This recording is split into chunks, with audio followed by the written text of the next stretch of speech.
At our birthday party, her cake had 5 tiers and gold roses. Mine was hidden behind the champagne tower. He got the Vogue cover. I got sent to an institution. All because Julian Mercer, my Julian, chose my sister. But they forgot one thing. You can erase a name. You can't erase a woman who knows the truth. I had always known I was the imperfect twin. Vivian sparkled in designer gowns, graceful, golden, the kind of woman people turn to look at twice. Camille Hartley was the quiet one. The one who recycled the same little black dress for art openings, who chose flats over heels because I was always moving canvases or climbing ladders in museum storage rooms. At our 25th birthday celebration, it was clearer than ever that I was the afterthought. Vivian made her entrance like a Broadway lead, flawless in a custom Dior gown, her heels tapping the polished marble like punctuation marks. Cameras followed her. Laughter blossomed in her wake. I arrived 20 minutes earlier, unnoticed, in a dress I'd worn to 3 gallery receptions and a black shawl to hide the fraying at the hem. The ballroom shimmered with golden lights and champagne towers. A string quartet played Vivaldi near the foyer, and our parents, Thomas and Miranda Hartley, held court beneath the massive Hartley Global crest mounted behind them. Thomas was already 2 glasses into his vintage brut, his booming laugh echoing across the chandeliered ceiling. Miranda sat straight-backed, a pearl choker tight around her neck, smiling like the effort pained her. Vivian's cake was a 5-tiered masterpiece, sculpted with fondant roses, flecked with edible gold. Mine was a quiet, modest chocolate tier tucked into the corner, barely visible, as if the caterers had been told to portion my existence accordingly. "Make a wish, Camille," Miranda said as I leaned over my cake. Her voice was tight, her smile tighter. And what was there to wish for? That my father might acknowledge the Renaissance restoration exhibit I'd spent 2 years curating? That my mother might stop suggesting a few tasteful procedures to help me balance out next to Vivian? I closed my eyes. Blue. "She better not say it aloud," Vivian said with a grin, "or it won't come true." Her teeth gleamed beneath the chandelier's glow, each one perfectly placed. Thomas raised his glass with a smirk. "If Vivian's new Vogue cover drops next week, I'd wish for some of that Hartley instinct to finally wake up in Camille." Laughter rippled through the guests like champagne bubbles, elegant, sharp, and just a touch cruel. They were all Vivian's friends. Our parents' investors. Hartley Global associates. Not one colleague from the museum had been invited. Not one artist whose work I'd fought to preserve. Not one voice from the life I had carved for myself. That was the Hartley way. Vivian danced. I endured. 3 weeks later I met Julian Mercer. I wasn't expecting anything romantic. It was a benefit gala at the Museum of Modern Art. I was overseeing the art auction, adjusting lighting, ensuring that no one stood too close to the 17th century Dutch oil works. I wore my practical heels, hair pinned in a low twist, clipboard in hand. "Was it your call to soften the lighting on the Vermeer?" he asked. I turned. "Oh, elegant. Clean lines." His voice was smooth, his presence quietly commanding. He wore a charcoal suit and rectangular glasses. Not showy. Just intentional. "Yes," I said cautiously. The original pigment was thinning. Preserving the chiaroscuro without bleaching it under gallery LEDs takes precision. His eyes lit up. "It's remarkable. You kept the depth without compromising the grain." I blinked, surprised. Most men at these events talked about yacht models or wine vintages. Julian Mercer talked technique. Conservation. "You actually care about the art," I said before I could stop myself. He smiled. "So earnest." "I do. But I'll admit, I recognized your name on the program." "You mean my sister's name?" "No," he said calmly. "I meant yours. Your dissertation on restoration ethics?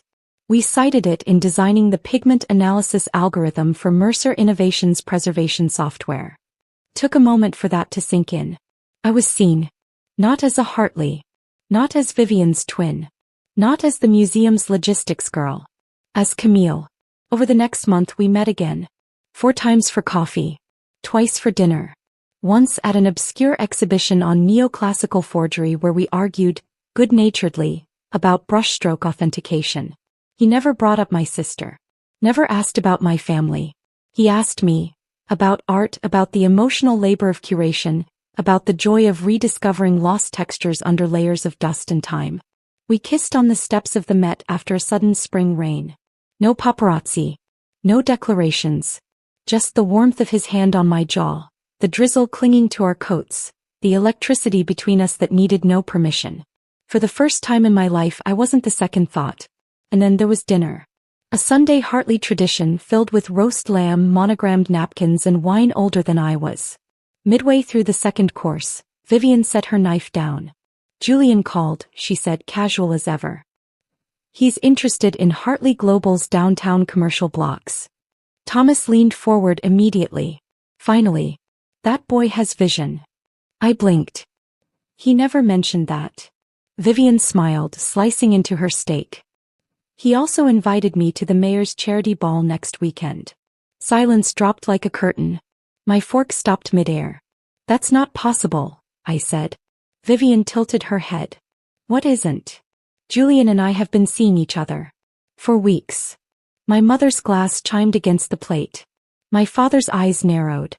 Camille, Miranda began gently, are you sure you haven't misread the situation? Julian moves in Vivian's circles. Perhaps he was just being polite. Vivian reached across the table and touched my hand, delicate, patronizing. You've always been a little intense about these things. That night I couldn't sleep. I went downstairs for tea. As I passed the study I heard voices. He's intelligent, my father said. But he's still a man. He'll come around.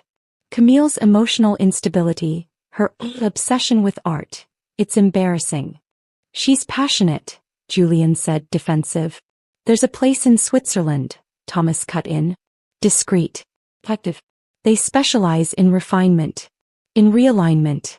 She'll return softer. Easier. I stood frozen in the hallway. And if I agree? Julian asked. You get the deal. And whichever daughter you want. Like we were interchangeable. Like I was collateral. The next morning Julian was in the garden. He texted, please. Let me explain. He wore navy again. Always clean, always composed. Camille, he said as I approached. Please listen. Go on. Your father, he wants control. He doesn't understand you. I never agreed to any of this. How much is he paying you to erase me? I asked.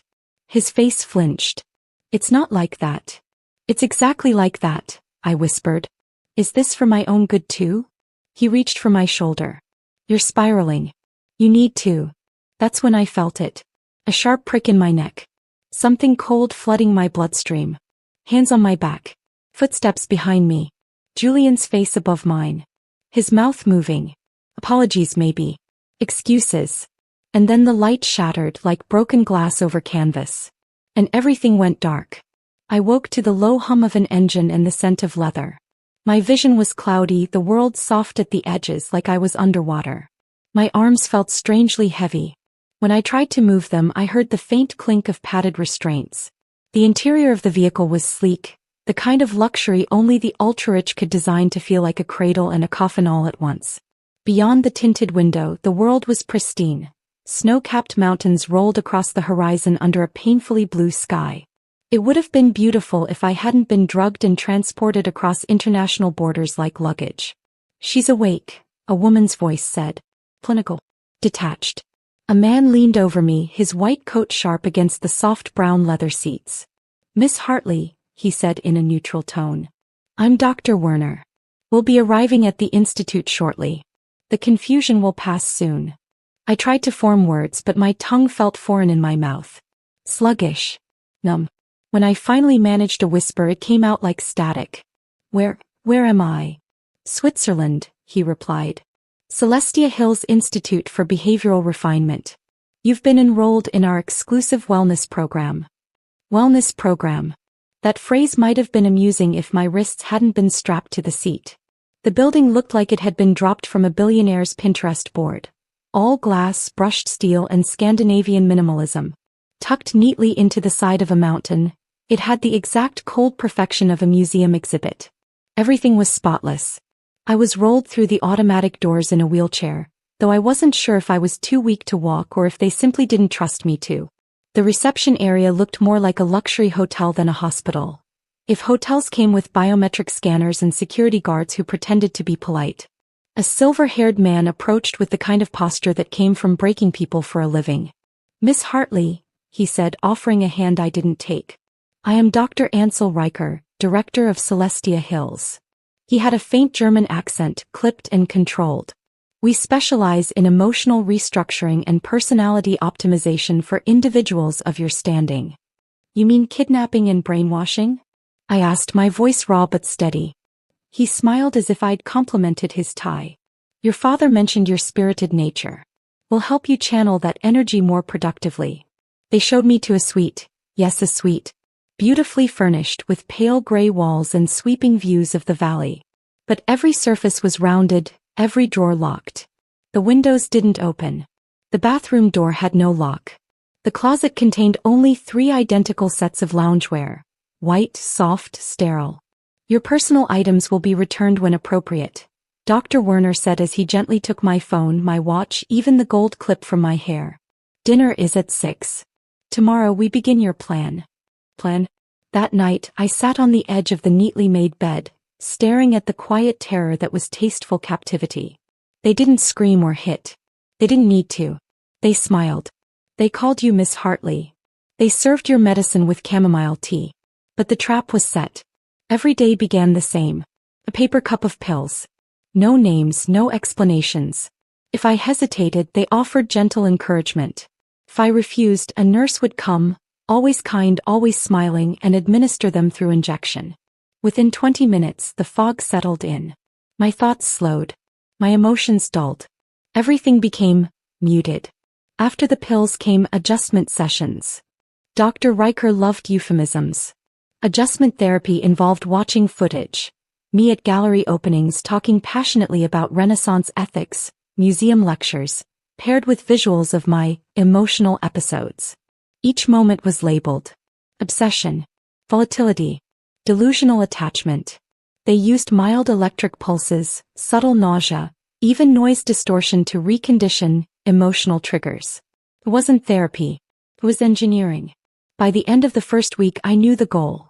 Break me down, smooth me out, rebuild me into something softer. Prettier. More Vivian. "Your artistic nature is admirable," Dr. Riker said during one session, skimming my file, "but impractical. We'll redirect that creativity toward more fitting feminine interests." "Fitting according to whom?" I asked, though my words dragged like sand. He didn't even blink. "Your sister is an excellent example. Vivian has used her sense of beauty to elevate your family's brand. We believe you can do the same, once your traits are refined." I clenched my fists in my lap. They didn't want to help me. They wanted to erase me. It was during my second week that I met Jade Bennett. She slid into the seat beside me during group therapy, her blonde hair chopped into a glossy bob, her posture perfect. She wore a designer cashmere cardigan over the standard loungewear. Subtle rebellion. When Dr. Lehman stepped out to take a call, Jade leaned in and pressed a small folded note into my palm. "Do not trust anyone. They are watching everything." We didn't speak for the rest of the session. We didn't need to. Later that evening during movement therapy, a monitored walk around the glass-walled indoor garden, she came to stand beside me, hands behind her back, eyes forward. "You're Camille Hartley," she said quietly. "From the Hartley global dynasty." "You're not supposed to know that," I replied. She smirked. "They call me Jade Bennett, daughter of Patrick Bennett, Bennett Power Solutions." Her family was on Forbes' top 20. I blinked. "What are you doing here?" "I embarrassed my father," she said. "Got arrested during a protest against one of his offshore drilling projects. Suddenly, I became a liability to the board." She looked up at the perfect skylight. "I've been here 9 months. My stomach turned. They can't just keep us here forever." Jade let out a bitter laugh. "That's what I said. The longer you stay, the more they convince your family that you're broken." Over the next week, she taught me everything. How to fake compliance. How to hide pills under your tongue and spit them into a towel. Which guards skipped rounds. Which surveillance cameras were dummies. Which staff could be manipulated.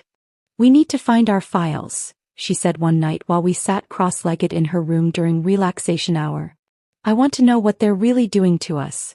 3 nights later, we slipped out during shift change, our heartbeats like war drums in our ears. Jade had memorized a trick her father's tech teams used. With a few quick taps on a maintenance panel, she disabled one hallway camera. My hands trembled as I typed my name into the digital record system. Hartley, Camille. The screen lit up. Payment records from Thomas Hartley. Additional funding from Julian Mercer. My breath caught. There was a full treatment plan under my name, signed, dated and labeled non-consensual behavioral restructuring. Dr. Riker's private notes read, subject resists reprogramming. High intelligence complicates compliance.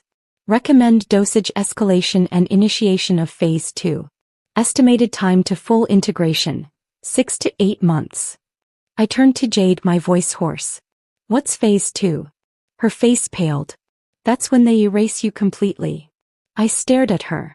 How do you know? Her eyes filled with a quiet ache. Because I've already lived through it. The girl I used to be, she's gone. And they're still trying to kill what's left. That night I didn't sleep.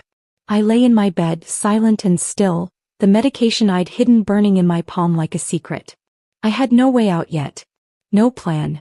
No allies on the outside. But I had Jade. And I had something else. Rage. The chair beside mine was empty. In the quiet circle of 10 patients inside the glass-walled group therapy room, the absence of Jade Bennett was a silent explosion. There was always a certain symmetry in our formation. 2 rows of chairs, soft cream upholstery, diffused morning light through skylights above. She always sat on my left. She was never late. Never early. So the emptiness hit me like a whisper too loud to ignore. Dr. Lehman didn't pause when he walked in. Miss Bennett has been transferred, he said, scanning the group. She's receiving intensive treatment in our Geneva branch. That was all. No concern. No questions. Not even a blink from the others. That's when I realized, this place hadn't just broken people. It had rearranged them into obedient silence. But I didn't nod. I didn't smile. Because I knew what transferred really meant. That night I broke into her room. It had been cleaned, scrubbed until it smelled of antiseptic and lemon polish. Her clothes were gone. Her books, gone. Even the pressed flowers she'd carefully arranged along her windowsill had vanished, as if her presence had been too much of an inconvenience to remember. But they missed something. Behind the baseboard near the door I saw them, 3 tiny rust-colored specks. Blood. So small, so insignificant to anyone else. But not to me. I dropped to my knees. Not from grief. From the fury that coiled in my stomach like smoke turning to flame. 2 days later I learned the truth. I'd slipped out of meditation hour with a stolen staff jacket and moved into the administrative hallway during a schedule gap. Through the frosted glass I saw Dr. Riker's silhouette. He was calm, of course. Always calm. She was a problem, he said. Resistant. Disruptive. Dr. Werner's voice answered, flatter and colder. Her father was made aware of the risks. ECT was a necessary escalation. Riker sounded bored. Cardiac arrest during neural mapping isn't common, but it's manageable. Official report says transfer. Complications. Keep everything aligned. They moved on to another name. But I couldn't. My stomach twisted. Jade was dead. And they planned to rewrite her story into a neat little lie. I didn't cry. I didn't scream. I changed. That very night I rewrote my plan. The original escape idea Jade and I had spent months whispering over? Scrapped. Too exposed. Too dependent on 2 people. I was alone now. And alone I would survive. Step 1. Disappear in plain sight. I became their favorite patient. During adjustment therapy, I quoted their training videos. In private sessions I thanked Dr. Riker for his guidance. I mirrored their language back to them, spoke of femininity, of harmony, of my desire to be more like my sister Vivian. I watched as they lowered their guard. Behind my soft voice and downcast eyes, I mapped every surveillance blind spot. I noted which nurse left keys too close to her tray. I catalogued every door that didn't quite click closed, every hallway with flickering lights the cameras couldn't see. I wasn't healed. I was calculating. And I was running out of time. One morning during creative therapy, I pocketed a pen refill. That afternoon I stole a maintenance key card left unattended on a supply cart. At night I hid my journal under my mattress. coded, encrypted with metaphors drawn from Renaissance restoration techniques. Anyone reading it would see ramblings about pigment layering and varnish depth. But I knew the truth behind every metaphor. I recorded patient names, drug doses, doctor rotations. I built my case. And I waited. The date I chose for my escape wasn't symbolic. It was logical. Friday. 2 guards were scheduled to swap shifts at 2 a.m., and there would be a 90-second surveillance sweep reset between zones 2 and 3. That same night, a system test was scheduled for the south exit keypad. And the weather would drop below freezing. That mattered. Because if I was caught, the snow might cover my blood. At 11:52 p.m. I stood in my suite, dressed in a maintenance jacket, hair tied back, key card taped inside my sleeve. The flash drive I'd stolen from the tech lab sat inside a rolled-up pair of socks. My journal was tucked into the lining of my loungewear pants. And Jade's hand-drawn escape map, creased, faded, was folded into my bra over my heart. I looked in the mirror. The woman staring back at me didn't look like Vivian anymore. She didn't look like Camille Hartley either. She looked like someone new. Someone dangerous. At 2:01 a.m. I stepped into the hallway. No alarms. No voices. The fluorescent lights buzzed softly. I moved quickly, each footstep timed with the patterns I had memorized. Turn. Badge swipe. Hold breath. The door to the records wing clicked open. I didn't waste time. I downloaded my file first. Payment records from my father, signed letters from Julian Mercer approving continued funding, and medical reports listing me as non-compliant, emotionally volatile, requiring restructuring. A footnote chilled me. Phase 2 scheduled. Subject exhibiting false compliance. Initiate at 3 a.m. They had planned to erase me that night. Tonight. I pulled up Jade's file next. No discharge. No death certificate. Just a cold line of text. Procedure incomplete. Transfer terminated. That's when the alarm blared. Security breach detected. Swing. Initiate lockdown. Red lights flooded the corridor, sirens slicing through the stillness. I didn't think. I ran. Down the east hall. Left through the emergency stairwell. Up 2 flights to the maintenance corridor. Boots thundered behind me. I reached the rear tunnel, the one that led to the old generator bay. Jade had said it hadn't been used in years. I prayed she was right. I hit the final door with my shoulder, wrenching it open. Snow hit me like a slap to the face. The alpine wind screamed. Thin slippers offered no protection. But I ran anyway. Down the slope through the trees. My legs burned. My lungs screamed. I could hear the dogs behind me. But I didn't look back. As I knew. If I looked back, I wouldn't survive. Branches tore at my skin. My hands were numb. The flash drive slipped from my pocket, but I caught it just in time. I didn't know where I was going. Only that it had to be away. Away from Celestia Hills. Away from the facility where daughters were redesigned and girls were disappeared. Away from the people who once claimed to love me. And somewhere in that endless stretch of moonlit snow, bleeding from my ankle and trembling with cold, I made a promise. To Jade. To myself. If I survived, I wouldn't just escape. I would return. And I would ruin them all. 8 months had passed since I ran barefoot through alpine snow, clutching a stolen flash drive like a lifeline. Now I held a delicate scalpel between my fingers. The gold leaf on the antique frame flaked like dried petals beneath my touch. I worked slowly, the tip of the blade lifting each edge with surgical precision. The 19th century portrait beneath it stared back at me, faded but dignified, just like the women who came here to be restored. Just like me. This quiet little atelier tucked inside Rue de Francs-Bourgeois in Paris had become my sanctuary. The woman who worked here wasn't Camille Hartley. She was Claire Whitmore, a Canadian-born art restorer and part-time forgery specialist with a non-existent online presence, a fabricated academic history, and a perfect French accent honed through months of listening and deliberate correction. Claire didn't come from wealth. Claire didn't have a twin. Claire didn't exist before Celestia Hills, and that was exactly the point. Madame Beaumont, the studio's founder, stood behind me with folded arms and a satisfied smile. "Your attention to detail is exceptional," she said. "The Duval family will be pleased." I smiled faintly. The original artist deserves nothing less. That was my mantra now. Quiet. Purposeful. No flash. No flare. My reflection in the glass cabinet didn't resemble the girl who once stood under glittering chandeliers at Hartley family galas. My hair was shorter now, neatly tucked behind my ears, with a streak of premature silver that I no longer dyed. My cheekbones were more pronounced. I'd lost weight. Not from vanity but from hunger, stress, frostbite. And trauma. Always trauma. The scar on my left shoulder, a gift from the barbed wire fence at the institute, had faded from angry red to pale white. But it pulsed on cold nights, a ghost of pain that never fully left. My hands, though they were steady, they had a purpose again. 3 afternoons a week, I left work early to walk to a discreet office near the Luxembourg Gardens. Inside was Dr. Sophie Lem, a trauma psychiatrist who had agreed to see me under the name Claire and never asked too many questions. My paperwork says I'm recovering from an accident, I told her on our first meeting. Dr. Lem had simply nodded. Then we'll start with that.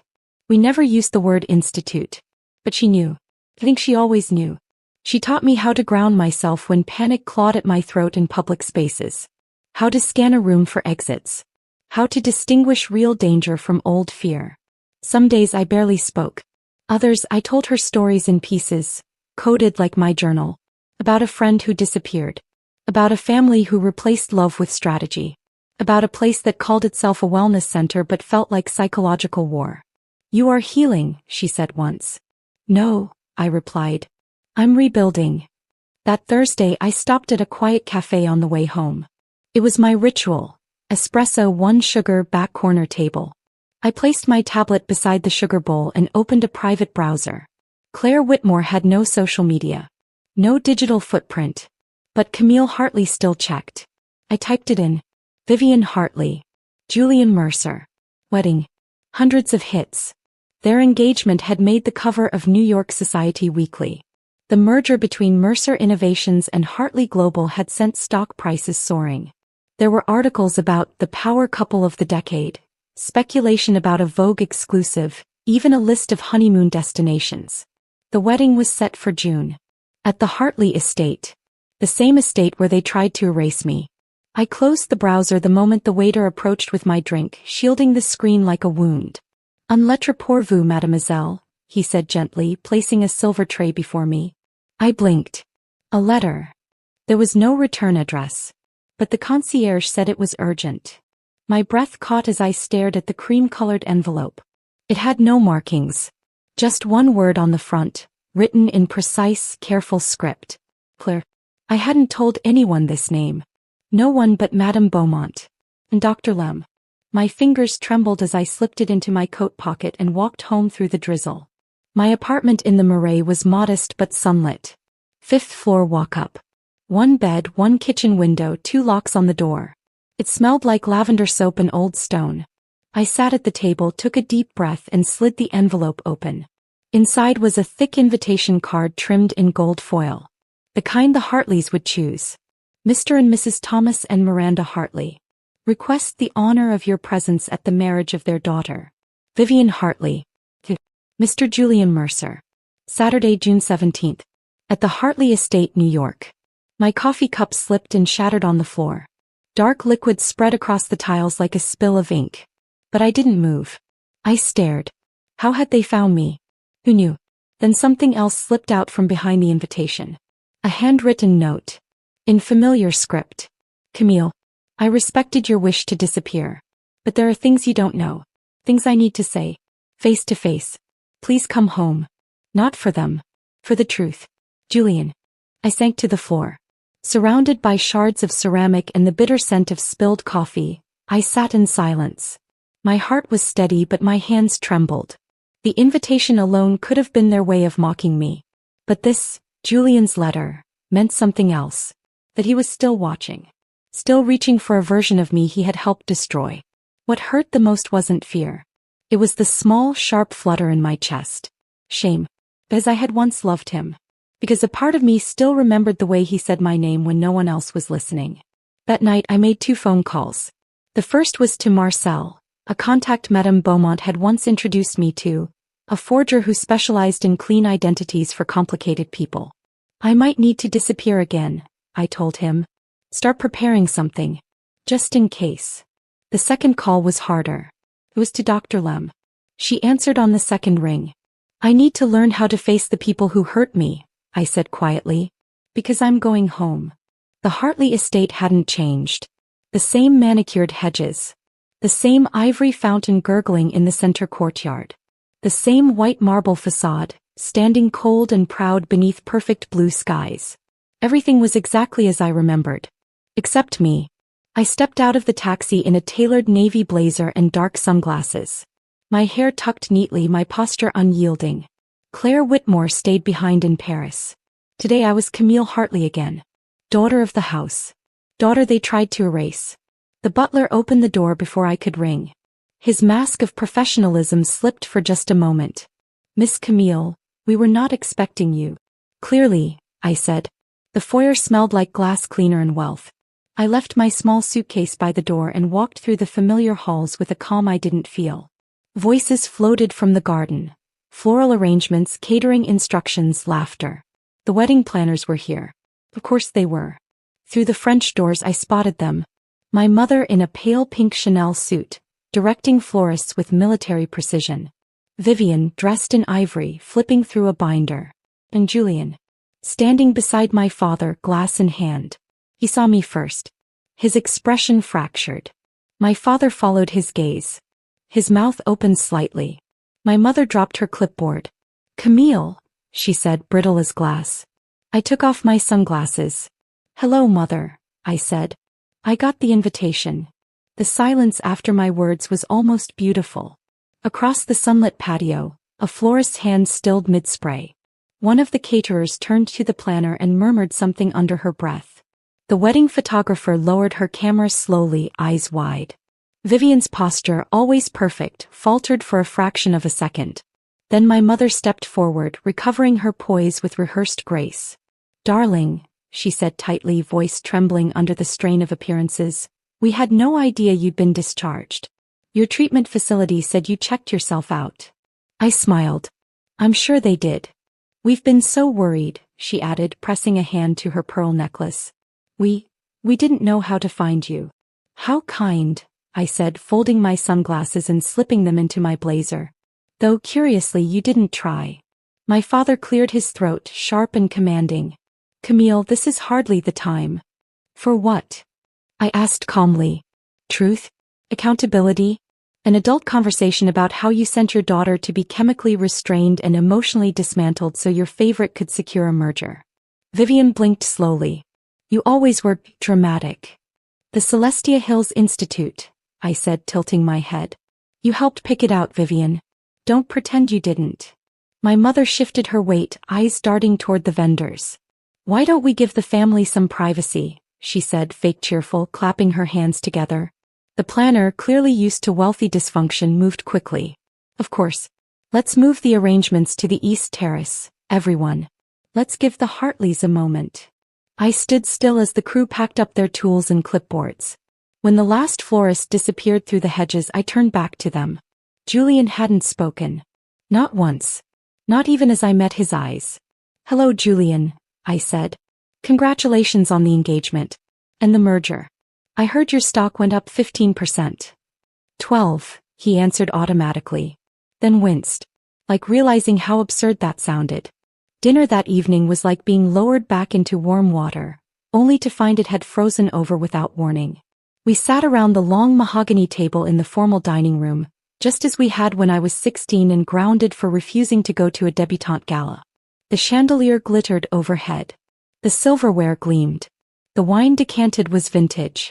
Everything was curated to maintain illusion. Have you kept up with your art? My mother asked lightly, carving her duck confit. I took my time answering. I find broken things and make them whole again, I said, slicing into the meat with surgical precision. The metaphor speaks to me. She blinked. My father set down his fork. Art restoration doesn't exactly seem like the best return on investment, considering the education we paid for. I suppose that depends on whether you value the work or the outcome, I replied, smiling. Vivian watched me like I was a wild animal, one that had been declawed but not defanged. Julian didn't speak at all. Just watched. Like he couldn't decide whether I was a ghost or a warning. After dinner, my mother took me aside. I hope you'll stay for the wedding, she said. Are you asking me to play the role of supportive sister? I asked, folding my arms. Smile pretty for the camera? I'm asking you not to undo everything we've built, she said. Vivian deserves this moment. And so do we. I leaned in. You tried to erase me. Her eyes flickered. We tried to help you. You tried to replace me with someone easier to control, I said, voice cool. And now you want me docile again. I want peace, Camille. So did I whispered. But you sent me to a cage. The next morning I found my assigned room. The blue guest room. My old bedroom had been converted into the bridal suite. Of course it had. They'd taken everything from me. My place in the family. My lover. My space. And now I was back, but only on their terms. I unpacked my modest belongings. A single dress, 2 blouses, a plain laptop, and 1 velvet pouch containing photocopies of the most damning evidence. The original files, flash drive, and journal were still locked in a safety deposit box in Paris. But these copies? These were enough to ruin reputations, dissolve contracts, and careers. Just in case. There was a knock at the door. I opened it to find Julian standing there.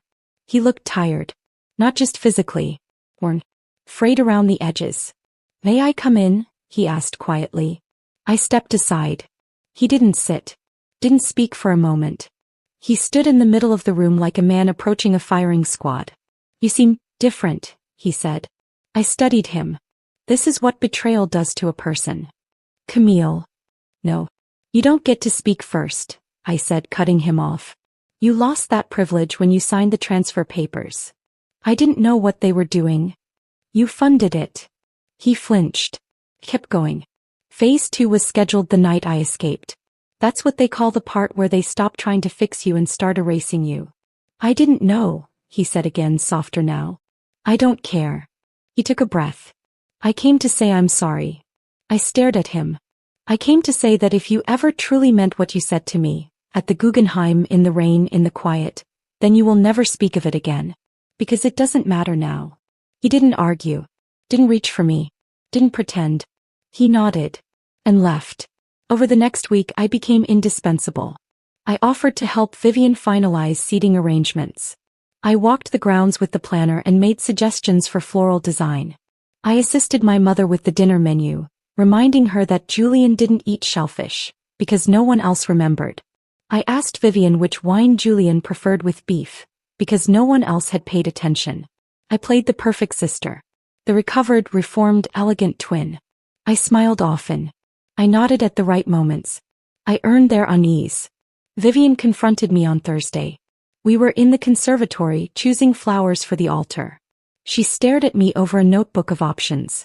You've changed, she said finally. I have. She tilted her head. The institute must have worked wonders. I met her eyes. It changed me forever. She didn't ask how. Didn't want to. She simply moved on to the next page.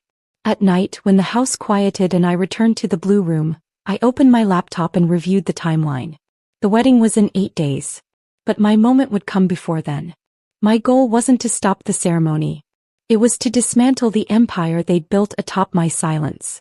During an engagement dinner at the Mercer townhouse, I sat quietly at the long table with other guests. Socialites, business partners, media handlers. Julian's father, Malcolm Mercer, spoke at length about their company's latest innovation.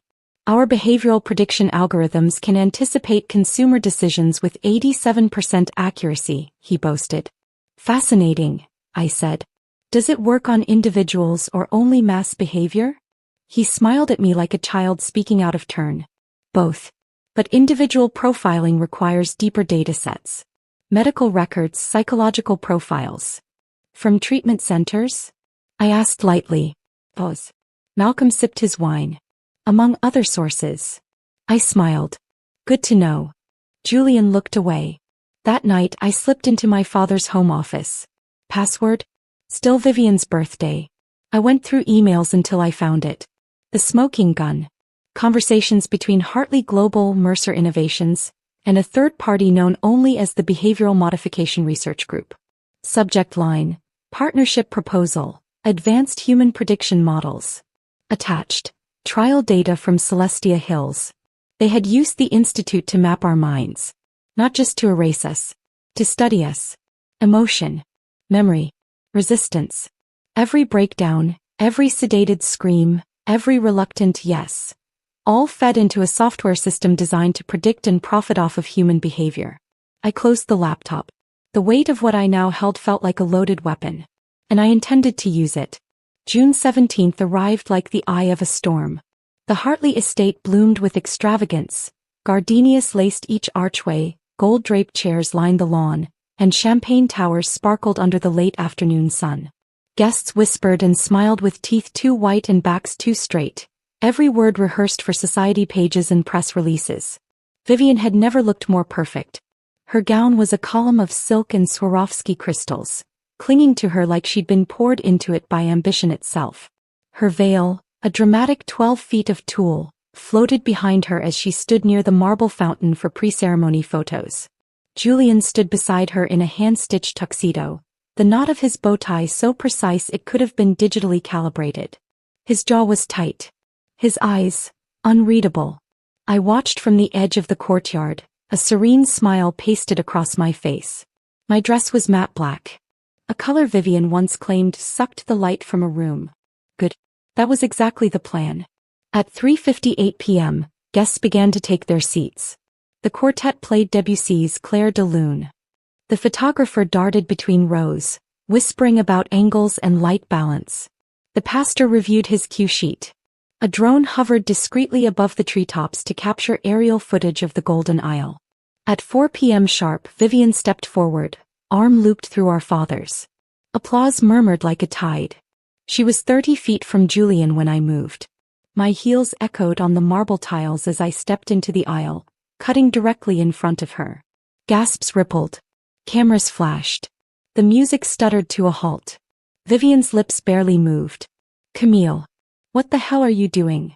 I turned slowly toward the crowd, pulled the small microphone from my clutch and clipped it onto my collar. "Good afternoon," I said, voice calm and cutting. "Before this wedding proceeds, I think it's only fair that the guests know what they're really here to celebrate." The murmuring began instantly. Whispers. Phones lifting. Hands covering mouths. Julian didn't move. Vivian's knuckles turned white around her bouquet. "I'm Camille Hartley," I said, raising my voice only slightly. "The twin you all forgot. The one they erased from the engagement announcement. The one they institutionalized, sedated, and silenced so this wedding, and the business merger attached to it, could proceed without complications." My father stood. "Camille. That's enough." Kept going. "In exchange for billions in stock equity and shared technology, Hartley Global and Mercer Innovations began a private partnership with a third-party think tank known as the Behavioral Modification Research Group. The goal? To use illegal patient profiling and psychological data to develop predictive software that manipulates human decision-making. I held up the flash drive. "This contains confidential emails, signed contracts, and patient trial results. All obtained through my stay at Celestia Hills, also known as Test Facility 08. Someone in the back gasped. A reporter's camera began clicking like a machine gun. I turned toward Julian. "Tell them how many times you signed off on testing schedules. Tell them how many patients died." He didn't speak. He didn't blink. His silence was confession. Vivian lunged forward. "She's lying. She was unstable. She escaped from a facility. She has no proof." "Actually," I said sweetly, "the files have already been transferred to 3 news outlets, a human rights organization in Geneva and the Department of Justice." I turned toward the crowd again. "I'm not here for revenge," I said. "I'm here for accountability. And to let you all know the kind of people you're doing business with." A woman near the front, a Mercer board member, rose from her chair and slipped away without a word. A man in a tux whispered furiously into his phone. Chaos spread like fire. Vivian's voice turned shrill. "You're ruining everything." "No, Vivian," I said, stepping closer. "I'm ending the lie." Security began to move toward me. But too late. I walked calmly to the center of the aisle and lifted the second microphone I'd hidden in my purse. "This wedding is cancelled," I said. "This empire ends today." The drone still overhead streamed the entire thing live. To over 200,000 viewers. I had hacked it that morning. Within the hour, the stock price for Hartley Global dropped 23%. Mercer Innovations halted trading. By sunset, news anchors across 3 networks were dissecting the footage. Whistleblower bride's twin exposes medical abuse scandal. Camille Hartley, the sister they tried to erase. Celestia Hills Institute under federal investigation. I didn't stay for the fallout. I left as calmly as I'd arrived. Back through the front gates, past the photographers and murmuring guests, slipping into a waiting black car that disappeared into Manhattan traffic. No tears. No goodbye. Not even a glance back. That night my phone vibrated. One new message from an encrypted number. You did it. Jade would have been proud. Bissell. I closed my eyes. For a moment I allowed myself to feel it. Not triumph. Not even peace. Just freedom. The next morning, I watched Vivian's press conference from my apartment in Paris. She wore black, copying me maybe. Or mourning her image. She called me unwell. She denied knowing anything about the Institute's deeper affiliations. She said she'd always wanted to help me. Julian stood behind her, expression like stone. They looked hollow. Like people waiting for the next crack in their porcelain mask. The final piece of the plan unfolded quietly.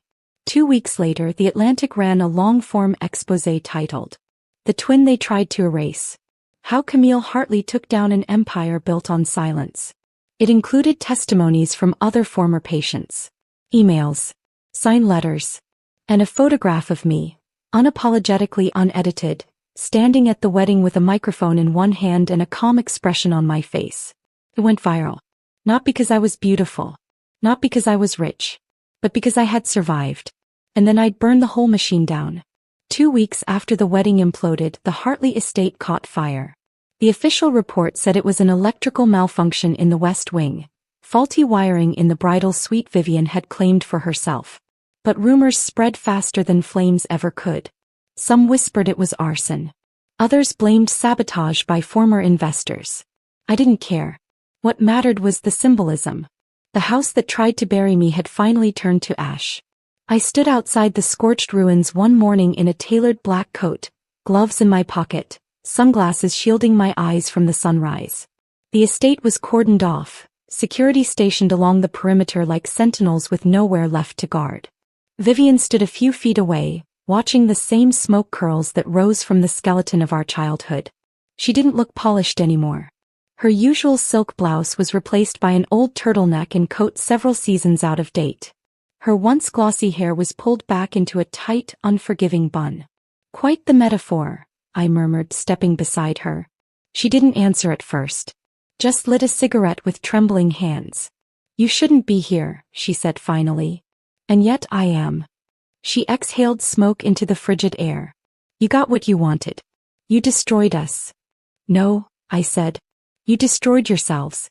I just refused to let you do the same to me." Vivian turned toward me, something wild behind her eyes. "Do you think I chose this? That I woke up one morning and thought, yes, let's send Camille away, let's let her rot in a cell, let's marry the man she loved?" I raised an eyebrow. "Didn't you?" "I did what I had to," she snapped. "You always got in the way. You were too emotional, too curious, too idealistic. And it was exhausting always having to clean up after you." "I was never the problem," I said, steel in my voice. "You just hated that I could see through you. That Julian did too." Her lips curled. "He stopped seeing you the moment you became a liability. That's not what his emails say." She froze. I stepped closer, lowering my voice. "He loved me. He might have buried it under ambition and fear, but it was there. And you could never stand that." She slapped me. The sound echoed across the rubble. I didn't flinch. I just looked at her. "You can't hurt me anymore," I said softly. "You could sedate me, strip me, lock me in a room, steal my name, but I survived. And now, no matter what you say, people believe me." Vivian's breathing grew ragged. She looked like she wanted to scream, but there were no more mirrors to perform in front of. No more guests. No more applause. Only the silence of ruin. She sank to the cold bench beside the wrought iron gates and buried her face in her hands. "Are you here to gloat?" she asked hoarsely. "No," I said. "I'm here to say goodbye. I found Julian the next day. He wasn't hiding. He was sitting alone at the Mercer boardroom, lights off, tie loosened, looking like a man watching his own funeral in real time. His company was in free fall. Investors had pulled out. Class action lawsuits had been filed. And the Department of Justice had frozen key assets pending a full investigation. He looked up when I walked in. His voice was quiet. I wondered if you'd come. I wanted to see how a man looks after he realizes he sold his soul and still lost everything. He didn't argue. Didn't deny. Just leaned back in the leather chair and stared at me like he couldn't decide whether I was his ghost or his punishment. I meant what I said in the letter, he said finally. And yet you never stopped them. I was scared. I nodded slowly. So was I. But I was alone. You weren't. He clenched his jaw. I loved you. You left me in a cage. He stood suddenly, voice rising. I thought they could help you. I thought, if you went somewhere structured, somewhere private, you'd come back to me. I stared at him. I did come back. But not for you. His face twisted. Then why? I took a step closer. To remind you what it feels like to lose something you thought would stay silent. He exhaled, defeated. I'm ruined, Camille. I tilted my head. Then we're even. The next few weeks blurred. Articles. Headlines. A documentary deal. A human rights organization offering to fund a survivor-led task force against unethical institutions. My name became more than a scandal.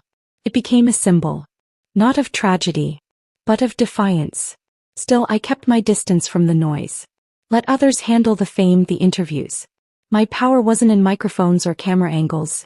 It was in the files I'd released, the lives I'd saved, and the walls I had cracked wide open. One day I received a package. No return address. Inside was a photograph.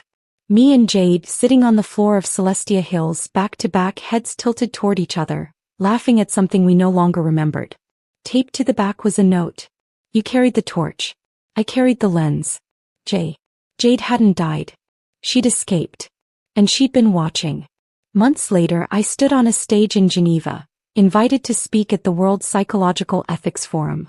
My nameplate didn't say victim. It said Camille Hartley, survivor advocate. I wore a midnight blue pantsuit. No jewelry. No embellishments. Just my story, and the hundreds of others like mine.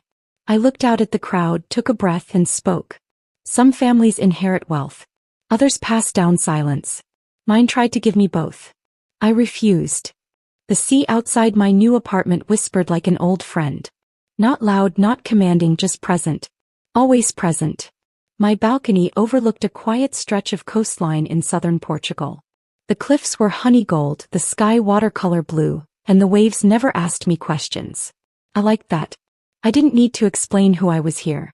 Not Camille Hartley. Not Claire Whitmore. Not the twin who vanished, the girl who came back, or the woman who burned a dynasty to the ground. Just Camille. Simply me. It had been almost a year since the wedding that never happened. In that time, Hartley Global had been dismantled. The Celestia Hills Institute was shut down and now faced prosecution for human experimentation, racketeering, and negligence resulting in patient deaths. The Mercer empire didn't fall overnight, but it fractured. Julian resigned as CEO. Vivian was last seen trying to sign a reality TV deal, which died as quickly as it appeared when public backlash hit like a tidal wave. She faded into obscurity somewhere in Europe, dragging her designer luggage and broken name with her. They were still alive, still breathing, but they no longer controlled the narrative. And that was enough. The New Dawn Foundation became real 6 months ago. I funded it quietly, through settlement money I received as part of the class action suit and an anonymous donor I suspected was Jade. We provided housing, therapy, and legal aid for survivors of institutional abuse, particularly those from treatment centers that marketed correction as care. The name was deliberate. I didn't want to be the poster child anymore. I wanted to be the one holding the door open. One morning, I arrived at the Lisbon headquarters of New Dawn to find a girl waiting by the glass entrance. She couldn't have been more than 18. Fidgeting. Eyes darting. I recognized the posture immediately. I'd lived it. Are you Camille? She asked in a whisper. Yes, I said gently. They said you'd believe me even if no one else did. I will. I don't remember everything, she stammered, eyes filling with tears. I just know they took my name and they made me feel like I didn't exist. I didn't ask her to explain. I just held out my hand. You don't have to remember it all at once, I said. Just enough to build something new. That night I returned to the apartment, curled up in my reading chair, and opened a package that had arrived earlier. No name, no address, just a small black box. Inside was a delicate silver necklace. The pendant was shaped like a key. No note. But I knew who it was from. Julian. A coward in many ways. But not completely without remorse. I held the key in my palm for a long time. Then I locked it in a drawer. Because I didn't need him to unlock anything anymore. Dr. Sophie Lem still emailed me sometimes. Short messages. Encouraging words. She'd refused payment after I escaped. Said it was her duty, not her job. Her last message simply read, "They tried to erase you. You wrote yourself back in permanent ink." I smiled when I read it. I took up art restoration again, quietly, selectively. I didn't hide my name anymore. Some clients recognized it and tiptoed around it. Others didn't. I didn't care either way. The work was what mattered. I found an 18th century canvas once. Cracked, water-damaged, colors faded. Most saw it as unsalvageable. But beneath the grime and the rot, I saw potential. It wasn't ruined. Just buried. It reminded me of a girl I used to be. Someone soft. Someone curious. Someone who used to believe love could fix everything. She was gone now. But I didn't mourn her. Because I had become someone better. Not by erasing my scars. But by learning how to live with them. On my 32nd birthday, I walked alone along the cliffs, barefoot, with a shawl wrapped tight around my shoulders. The wind tangled my hair. The sea salt stung my lips. I looked out at the horizon and said the names of the girls who didn't get out. Jade. Riley. Serena. Arya. And then I said one more. Camille. Not as an elegy. But as a promise. That she hadn't been broken. Just reshaped. That night I wrote in my journal for the first time in months. They thought they could silence me with sedatives. Replace me with someone easier to polish. They didn't realize I am not porcelain. I am stone. And the wind only sharpens me. The end.